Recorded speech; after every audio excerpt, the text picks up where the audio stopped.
बच्चों class twelve का ये एक चैप्टर है बिजनेस स्टडीज, जिसको मैंने नहीं कराया। बच्चों प्लानिंग और डायरेक्टिंग चैप्टर का कुछ इम्पोर्टेंट क्वेश्चंस मैं आपको बताने जाऊंगा, क्योंकि क्लास में बीटा बेटा ने कहा था कि सर इसके ऊपर कुछ इम्पोर्टेंस बता दीजिए। तो सबसे पहला बात है बेटा, इसका फीचर आया था डायरेक्टिंग का 11 में भी आया है बेटा, और आपका जाके 2019 में भी आया है। तो डायरेक्टिंग का फीचर में सबसे पहला है डायरेक्टिंग इनिशिएटेड। डायरेक्टिंग अपना काम शुरू करता है कब? डायरेक्टिंग का काम शुरू होता है कब? जब स्टार्टिंग का काम खत्म हो जाता है तब। यानी कि ये इम्पोर्टेंस हुआ, स्टार्टिंग का काम खत्म होने के बाद डायरेक्टिंग का काम शुरू होता है। It start it work, directing अपना काम शुरू करता है on the basis of plan. ये इम्पोर्टेंस है, डायरेक्टिंग हमेशा अपना काम शुरू करता है on the basis of plan. इसका काम क्या है? इसका काम है गाइड करना, लीड करना, लोगों को लीड करना, रास्ता दिखाना, मोटिवेट करना एम्प्लॉय को, ताकि ऑर्गेनाइजेशन की ऑब्जेक्टिव को पूरा किया जा सके। डायरेक्टिंग कॉन्टिन्यूइंग फंक्शन है। यस, डायनेमिक एक कॉन्टिन्यूअस फंक्शन है बेटा। ये कभी ख़त्म नहीं होता, नेवर एंड इन ऑर्गेनाइजेशन। यह ऑर्गेनाइजेशन के अंदर कभी ख़त्म नहीं होता बेटा। इट रोटेट होता है, रोटेट का मतलब घूमते रहता है। ये घूमते रहता है बेटा। ये कैसे घूमता है? एक ऑब्जेक्टिव जब पूरा हो जाता है तो वहाँ से घूम जाता है ये दूसरे ऑब्जेक्टिव की तरफ, और ये कंटिन्यूसली काम करते रहता है, गाइड करने का, सुपरवाइज करने का, मोटिवेट करने का एम्प्लॉय को। यूनिवर्सल फंक्शन, डायरेक्टिंग एक परवेसिव फंक्शन है। परवेसिव जानते हैं, सभी लोग इसको करते हैं। It perform by all manager, ये काम सभी मैनेजर करते हैं बच्चों, ये काम सभी मैनेजर करते हैं बच्चों। परवेसिव मतलब आप जानते हैं कि इसे ऑल मैनेजमेंट जितने भी है सभी ये फंक्शन करते हैं डायरेक्टिंग का, और ये हर लेवल ऑफ मैनेजमेंट में होता है। ऑल मैनेजर का काम क्या है बच्चों? गाइड करना। जितने भी मैनेजर है सब गाइड करते हैं, वर्कर के अंदर मोटिवेट करते हैं, उनसे कोई काम बिगड़ रहा है तो उसको लीड करते हैं, सुधारते हैं, और उनके साथ बातचीत करते हैं। Directing flow from top to bottom, directing ऊपर से नीचे आता है। Directing top level of management से बॉटम की तरफ आता है, इसलिए इसको बोला गया डाउनवर्ड चैनल कम्युनिकेशन। इसको बोला गया डाउनवर्ड चैनल कम्युनिकेशन, यानी कि ये ऊपर से नीचे की तरफ फ्लो होता है।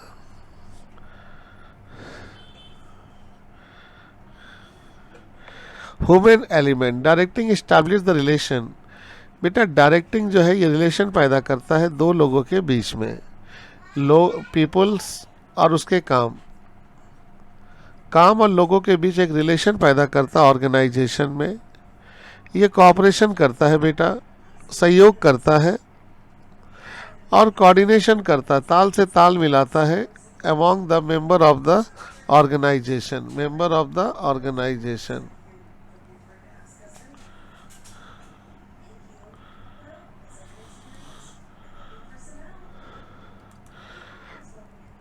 बच्चों ये आ चुका है, इसको नोट कर लेना, बहुत इंपॉर्टेंस है बच्चों। ये दूसरा क्वेश्चन है जो 2021 में आया है, और आपका 15 में भी आ सकता है। ये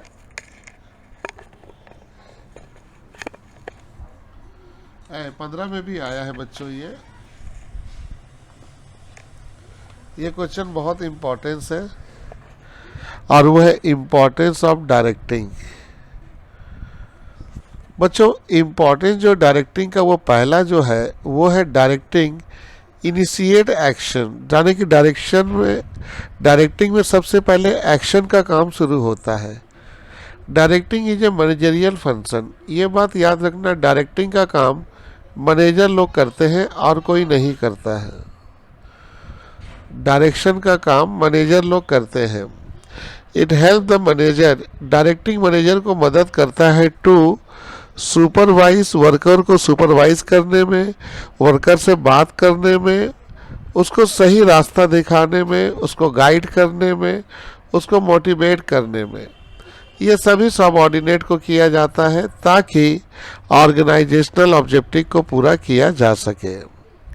तो पहला जो फीचर है बच्चों वो आपने जान लिया, इनिशिएट एक्शन, जिसमें डायरेक्टिंग के बारे में हमने पहले बताया कि मैनेजरियल फंक्शन है और ये मैनेजर को मदद करता है बच्चों सुपरवाइजिंग में, कम्युनिकेटिंग में, लीड में, गाइड में, मोटिवेट करने में।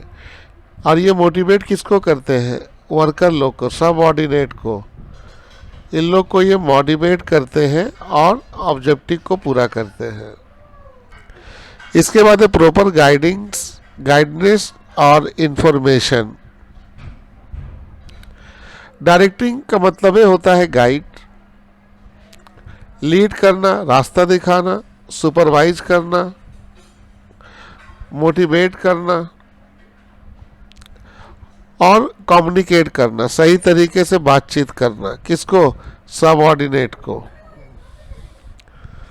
एम्प्लॉय बिकम स्किलफुल, इसके लिए एम्प्लॉय की एफिशिएंसी बढ़ जाती है और वो एफिशिएंटली तरीके से अपने काम को पूरा करता है। Proper utilization of human resources. बेटा directing establish a relation, directing जो है वो एस्टैब्लिश करता है relationship between employees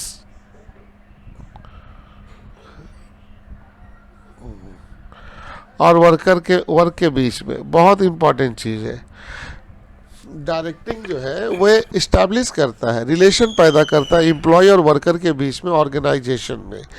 all the manager, सभी मैनेजर वही करते हैं, गाइड करते हैं, मोटिवेट करते हैं अपने एम्प्लॉय को,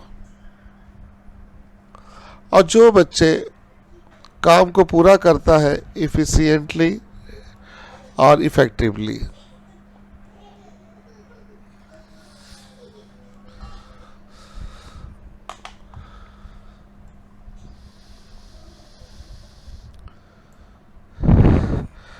फैसिलिटी चेंज।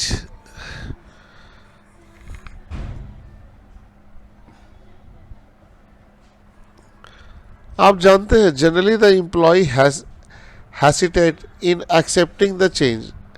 हेसिटेट का मतलब है घबराना। एम्प्लॉय ज़्यादातर कब घबराता है? जब ज़्यादा चेंजिंग होता है, मतलब चेंज होता है तो उसको एक्सेप्ट करने में वो घबरा जाता है। लेकिन डायरेक्टिंग फंक्शन के जरिए एम्प्लॉय जो है वो आसानी से चेंज को एक्सेप्ट कर लेता है। और डायरेक्टिंग हमेशा मोटिवेट करने का काम भी करता है, गाइड भी करता है। किसको? एम्प्लॉयज को। और ये सब काम होता है डायनेमिक इन्वायरमेंट में, जहां हर दिन बिजनेस चेंज होता है।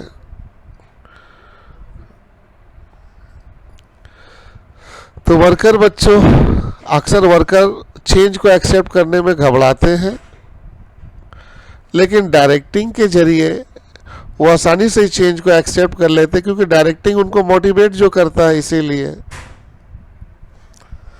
तो बच्चों ये हमारी इम्पोर्टेंस थी।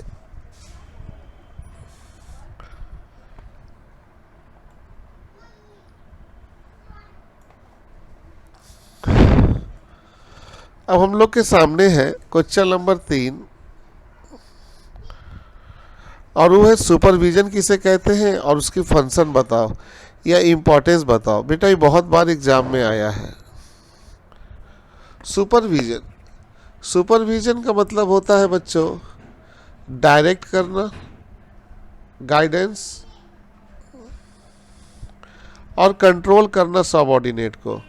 यानी कि सुपरविजन उसको बोलोगे जो गाइडेंस का काम करेगा, जो कंट्रोल करेगा किसको?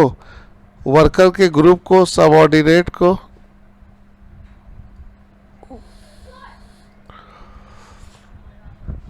जॉब के समय, उसको हम लोग कहेंगे सुपरविजन।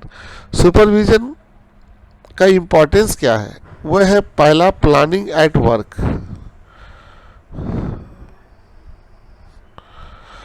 मतलब वो जो काम करता है उसके लिए वो प्लान बनाता है। Supervisor prepare work schedule.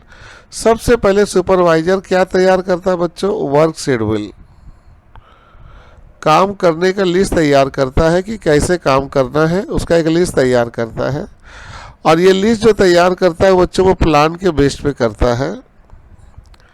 Worker properly arrange for subordinate.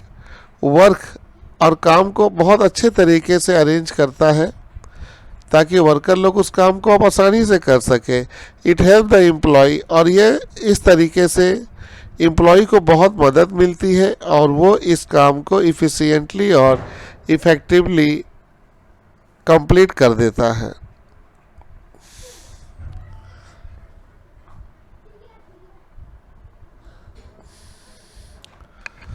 दो नंबर पॉइंट है बच्चों, issue order.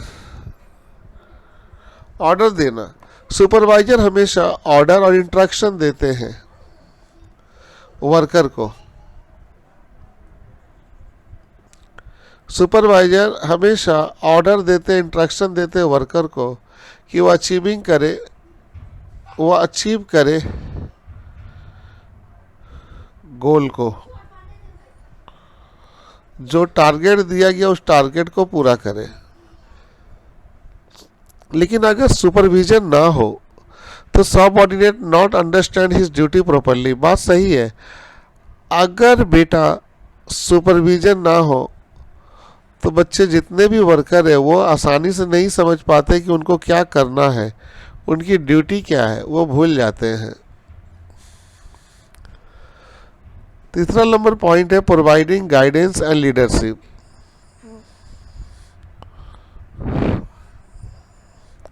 Supervision lead the worker of department. Supervisor जो है वो रास्ता दिखाने का काम करता है। जितने भी डिपार्टमेंट के वर्कर है उसको रास्ता दिखाने का काम करता है बेटा। सबसे पहले वो फिक्स द प्रोडक्शन। वो सबसे पहले प्रोडक्शन को फिक्स करता है। टारगेट फॉर देम, उसके हर वर्कर के लिए टारगेट देता है। प्रोवाइड देम नेसेसरी गाइडेंस, और जितनी हो सके उसको गाइडेंस देता है ताकि वो उस काम को कर सके जो काम उसको दिया गया है। मोटिवेशन। बेटा सुपरवाइजर जो मोटिवेट करने का काम करता है सबऑर्डिनेट को,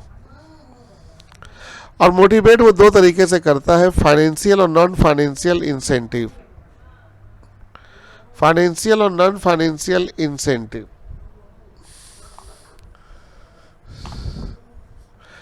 अब फाइनेंशियल और नॉन फाइनेंशियल इंसेंटिव क्या है बेटा? फाइनेंशियल और नॉन फाइनेंशियल इंसेंटिव का मतलब होता है फैसिलिटी देना वर्कर को, जैसे बोनस देना, पीएफ का पैसा देना, ये सब फैसिलिटीज होती है। और वो दो तरह की होती है, फाइनेंशियल और non financial. In the absence of suitable incentive the worker may lose the interest in the work. अगर वर्कर लोग को बच्चों आप अगर सुटेबल इंसेंटिव नहीं देंगे तो वर्कर बेचारे अपनी इंटरेस्ट नहीं रखेगा काम में। सही बात है, क्योंकि वर्कर को कोई फ़ायदा मिल रहा नहीं तो वो काम कहाँ से करेगा। तो बच्चों इसको नोट कर लेना। और हम लोग का लास्ट क्वेश्चन है बच्चों, और वो है question number 4, quality. Very important है ये क्वालिटी, और ये क्वालिटी आपको लीडरशिप का पढ़ना है।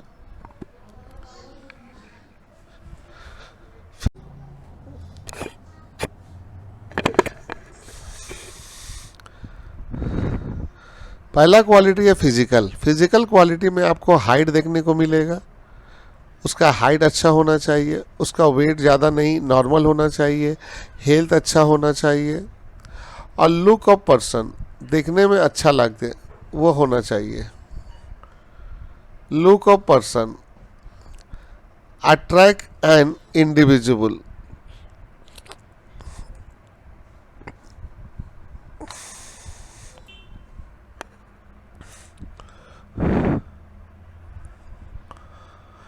वो अट्रैक्ट कर सके लोगों को।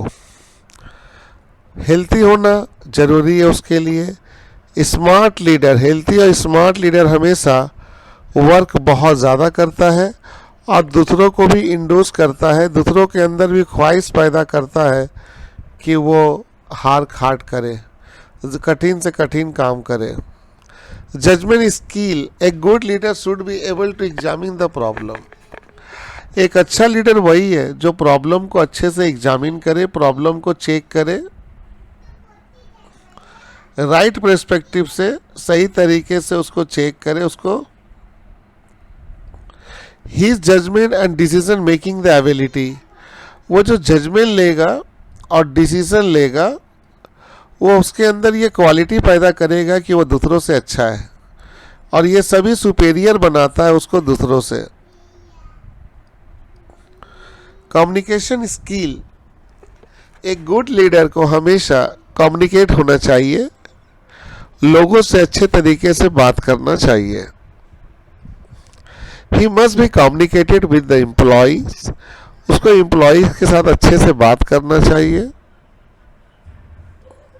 एंड मोटिवेट देम, और इसके अलावा उसको सोच को बदल देना चाहिए, उसको मोटिवेट कर देना चाहिए। इंटीग्रिटी और ऑनेस्टी, एक लीडर के पास इंटीग्रिटी होना चाहिए, सबको एक साथ लेके चलना चाहिए, उसके अंदर ऑनेस्टली होना जरूरी है, ये दोनों क्वालिटी उसके अंदर होना चाहिए। He must follow the ethics, उसको मोरल रूल फॉलो करना चाहिए, लोगों के साथ अच्छा व्यवहार करना चाहिए, एथिक्स उसी को बोलोगे, और उसे ऑनेस्ट होना चाहिए एम्प्लॉय के प्रति।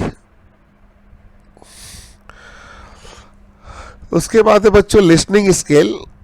People want to avoid a leader, लोग हमेशा वो लीडर नहीं चाहते हैं जो उसकी बात ना सुने। बात सही है,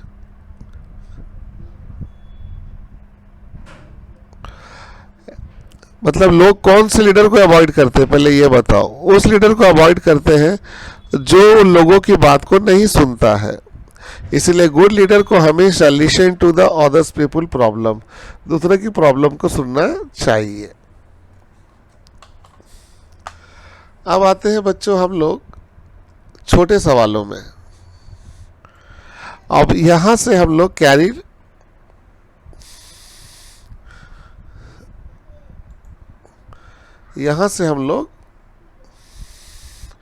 कैरी करेंगे 2 मार्क्स।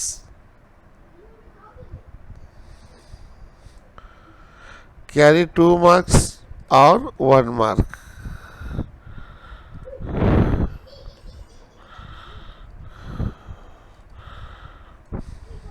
सबसे पहला डायरेक्टिंग का एलिमेंट बताओ। बच्चों डायरेक्टिंग के 4 एलिमेंट होती है, सुपरविजन,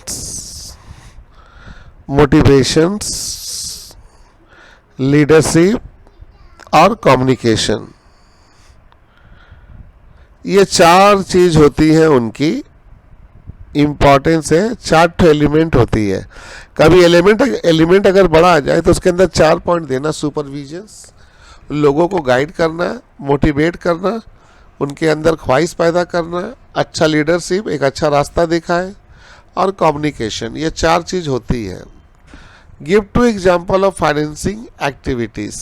बेटा ये हमारा 1 नंबर क्वेश्चन है और ये हमारा 2 है। ये एग्जाम में बहुत बार आता है कि फाइनेंशियल इंसेंटिव क्या है। फाइनेंशियल का मतलब है अगर कोई वर्कर काम कर रहा है तो उसको क्या मिलेगा। इंसेंटिव मतलब अलग से, इंसेंटिव के अंदर आता है अलावेंस, वर्कर को अलावेंस मिलेगा, वर्कर को अलावेंस मिलेगा, वर्कर को बोनस मिलेगा, वर्कर को बोनस मिलेगा, रिटायरमेंट बेनिफिट मिलेगा, ये सब हमको नहीं देना है, कमीशन मिलेगा, ये सब हम लोग का इंसेंटिव माना जाता है, फाइनेंशियल इंटेंसिव। कमीशन मिलना, बोनस मिलना, अलावेंस मिलना, ये 3 तो खाली नाम लिख दोगे काफ़ी है बच्चों। तो इंसेंटिव में ये 3 चीज़ जरूर दे देना, अलावेंस, बोनस और कमीशन। सुपरविजर जो है कौन सा लेवल ऑफ मैनेजमेंट में आता है, लोअर लेवल में आता है। सुपरविजर किस में आता है, लोअर लेवल ऑफ मैनेजमेंट में आता है। ग्रैपिन वेरी इंपॉर्टेंट है बच्चों, ग्रैपिन कहाँ होता है, देखो network of informal communication is called grapevine. Grapevine हम लोग उसको बोलते हैं बच्चों जो इनफॉर्मल कम्युनिकेशन का नेटवर्क होता है। नेटवर्क मतलब बातचीत करें। जैसे मान लो फैक्ट्री में 3 वर्कर है, 1 2 3। ये वर्कर 4 वर्कर है, ये वर्कर इससे बात किया, ये इसका दोस्त है, ये भी इसका दोस्त है, सब आपस में क्या किए, मिल गए। इसी को कहते हैं ग्रैपिंग। इसी को कहते हैं बेटा ग्रैपिंग। तो ग्रैपिंग जो होती है बेटा वो नेटवर्क होती है इनफॉर्मल कम्युनिकेशन। ये बात याद रखना, इनफॉर्मल कम्युनिकेशन के नेटवर्क को हम लोग ग्रैपिंग बोलेंगे। अच्छा, who propose the need of theory of motivation, very very importance. ये भी इंपॉर्टेंस है और ये भी इंपॉर्टेंस था।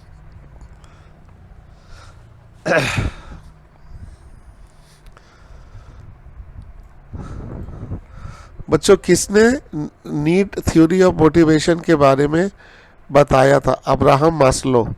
अब्राहम मास्लो ने ही इस थ्योरी के बारे में बताया था। अब आते थोड़े इसकी थ्योरी के बारे में।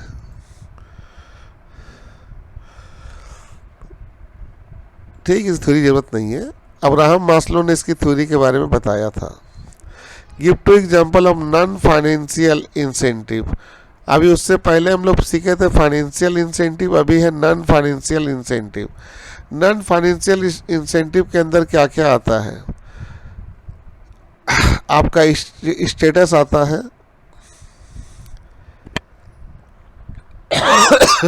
जॉब सिक्योरिटीज आता है,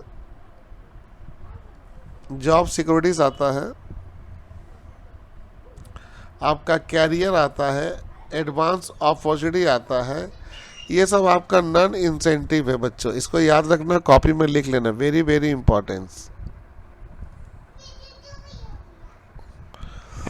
नॉन इंसेंटिव में आपका स्टेटस आता है, आपका पोजीशन आता है कि आप कौन पोजीशन में हो, स्टेटस का मतलब पोजीशन। आपका कैरियर आता है, आपकी मौका जो मिल रहा वो आता है, आपका जॉब सिक्योरिटीज आता है। Highest level of need in Maslow need hierarchy theory में कौन हाईएस्ट नीड है? Self actualisation, very very importance. ये भी बहुत ज़्यादा आता है कि हाईएस्ट लेवल ऑफ नीड कौन है, तो self actualisation. Name the need which satisfy first of all, very very importance. पहला नीड कौन है जो हम लोग को पूरा करना चाहिए? Psychological need. साइकोलॉजिकल नीड क्या है? रोटी कपड़ा और मकान, ये हम लोग को सबसे पहले पूरा करना चाहिए। The form communication official take place. अच्छा, वो कम्युनिकेशन बताओ जहाँ खाली ऑफिस की बातचीत होती है, कोई पर्सनल बातचीत नहीं होता, तो वह है फॉर्मल कम्युनिकेशन। फॉर्मल कम्युनिकेशन में बेटा सिर्फ बातचीत होगी लोगों के बीच में, ऑफिस के, पर्सनल बातचीत नहीं होगी। Downward communication,